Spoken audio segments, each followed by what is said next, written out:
মই ঘৰখনৰ দায়িত্বখিনি ময়েই লওঁ। মই যিহেতু বিল পে' কৰোঁ, গতিকে হৈছে কেতিয়াবা আৰু বিৰাট মানে অস্থিৰ, কেতিয়াবা খুব কম আহে, কেতিয়াবা বহুত বেছিকৈ আহে।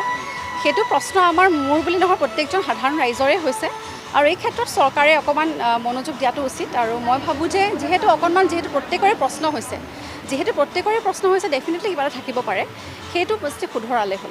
স্মাৰ্ট মিটাৰ যিটো তেওঁলোকে ইণ্ট্ৰডিউচ কৰিলে বা যিটো তেওঁলোকে দিলে, তাৰ ফলত আমি দেখিছোঁ যে আগতে যাৰ লাইটৰ বিল 800 টকা আছিল, এতিয়া 2300 বা 2700 টকা হৈছে। তাৰমানে 3 গুণ 4 গুণ বাঢ়িছে। এইটো আচলতে সাধাৰণ জনতাৰ ওপৰত মাধমাৰ, যি সময়ত অৰ্থনীতি কুঙা, যি সময়ত আমাৰ সাধাৰণ মানুহৰ তেওঁলোকৰ যিটো আয় সেইটো বৃদ্ধি হোৱা নাই, এফালে কৰ কাটলৰ বোজা বঢ়াইছে, তাৰ বিপৰীতে আকৌ শেহতীয়াকৈ বিদ্যুতৰ মাচুল বৃদ্ধি বা স্মাৰ্ট মিটাৰ ব্যৱহাৰ, এইটোৱে সাধাৰণ জনতাক বহু পৰিমাণে তেওঁলোকক বিপৰ্যস্ত কৰি তোলা দেখিছোঁ। গতিকে আমি ক'ব খোজোঁ যে যি সময়ত বেলেগ বেলেগ ৰাজ্যত বিনামূলীয়াকৈ বিদ্যুতৰ যোগান ধৰিছে, সেই সময়ত চৰকাৰে সাধাৰণ জনতাৰ টেটু চেপি চৰকাৰ চলাবলৈ বিচৰা যিটো মানসিকতা, এইটো বন্ধ কৰিব লাগিব। আৰু এনেকুৱা ধৰণৰ হঠকাৰী সিদ্ধান্তক আমি বিৰোধিতা কৰিছোঁ, বন্ধ কৰিবৰ কাৰণে দাবী উত্থাপন কৰিছোঁ।